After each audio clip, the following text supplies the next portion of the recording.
അശ്വമേധം 1965 September 15 release ചെയ്ത അശ്വമേധത്തിൻ്റെ നിർമ്മാതാവ് ഹരിപ്പോത്തനായിരുന്നു. തോപ്പിൽ ഭാസിയുടെ ഇതേ പേരിലുള്ള നാടകത്തിൻ്റെ അപ്രാവിഷ്കാരമായിരുന്നു ഈ സിനിമ. സിനിമയുടെ കഥയും തിരക്കഥയും സംഭാഷണവും തോപ്പിൽ ഭാസി. ഗാനങ്ങൾ വയലാർ, സംഗീതം ജി ദേവരാജൻ. പാടിയവർ പി സുശീല, യേശുദാസ്, ബി വസന്ത.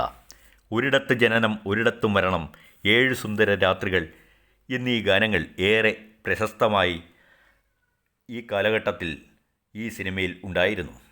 ഛായാഗ്രഹണം പി ഭാസ്കര റാവു. അഭിനയിച്ചവരും കഥാപാത്രങ്ങളും ഷീല, സരോജം, സത്യൻ, തോമസ്, നസീർ, മോഹൻ, മധു, സദാനന്ദൻ, സുകുമാരി, ഗേളി, ശാന്താദേവി, ലക്ഷ്മി, ടി ആർ ഓമന, മോഹൻ്റെ അമ്മ, ഇന്ദിര, സരള, പി ജെ ആൻ്റണി, കേശവസ്വാമി, അടൂർ ബാസി, മന്ത്രവാദി, ബഹദൂർ, കൃഷ്ണാനന്ദൻ, ജി കെ പിള്ള, മോഹൻ്റെ അച്ഛൻ, മാസ്റ്റർ സജിത്, സത്യൻ. കൂടാതെ ബെന്നി, ബേബി, ഷീല, കമലം, വത്സല എന്നിവരും വേഷമിട്ടു. സംവിധാനം എ വിൻസെൻ്റ്.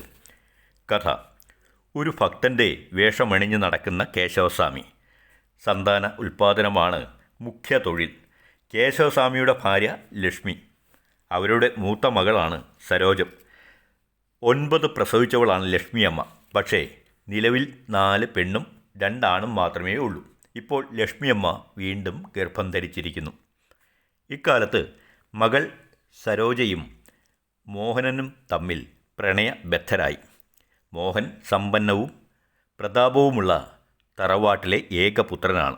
കേശവസ്വാമിക്ക് സ്വത്തൊന്നുമില്ല. മൂത്ത മകനായ സദാനന്ദൻ ബോംബെയിൽ നിന്നും ജോലി ചെയ്ത് അയക്കുന്ന പണം കൊണ്ടാണ് കഴിഞ്ഞു പോകുന്നത്.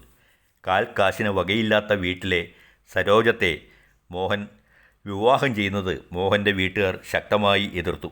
എന്നാൽ അതിലും ശക്തമായി തന്നെ സരോജയെ മാത്രമേ വിവാഹം കഴിക്കൂ എന്ന് മോഹനും പറഞ്ഞു.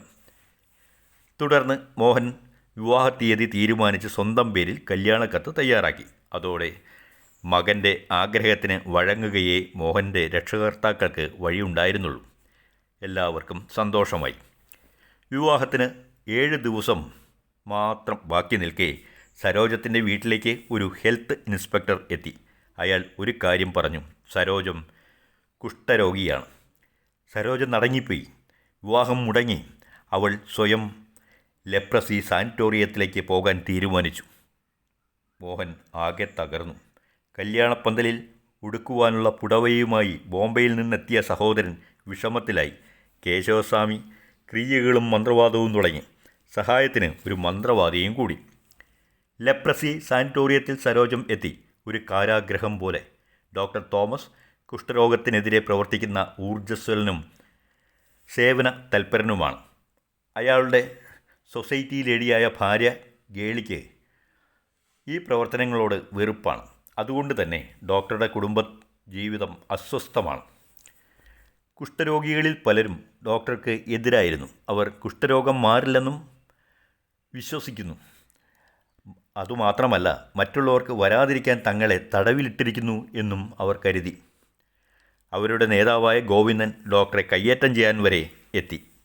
എന്തൊക്കെ തന്നെ ആയാലും ഗോവിന്ദന് ഒരു മൃദുല മനസ്സുണ്ടെന്ന് ഡോക്ടറെക്കാൾ ഏറെ സരോജ കണ്ടെത്തി. ലക്ഷ്മിയമ്മ പൂർണ്ണ ഗർഭിണിയാണ്.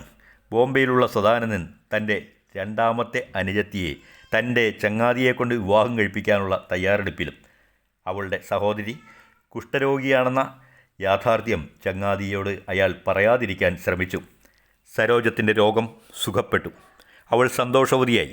അനുജത്തിയെ വിവാഹം നടത്താൻ പോകുന്നത് അവൾ അറിഞ്ഞു. വിവാഹ ഒരുക്കങ്ങൾ നടക്കുന്നതും അവൾ മനസ്സിലാക്കി. അവൾ വീട്ടിലേക്കെത്തി.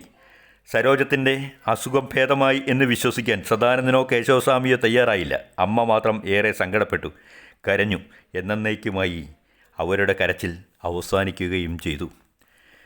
സരോജത്തെ വീട്ടിൽ നിന്നും അടിച്ചിറക്കി.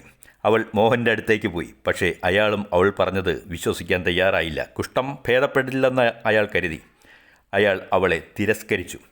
എല്ലാ ആശയും സന്തോഷവും പൊലിഞ്ഞ അവൾ യോഗിനിയുടെ മനസ്സിനുടമയായി തിരിച്ച് സാനിറ്റോറിയത്തിലേക്ക് ചെന്നു. ഇനിയുള്ള ജീവിതം സാനിറ്റോറിയത്തിൽ സേവനം ചെയ്യാൻ അവൾ തീരുമാനിച്ചു.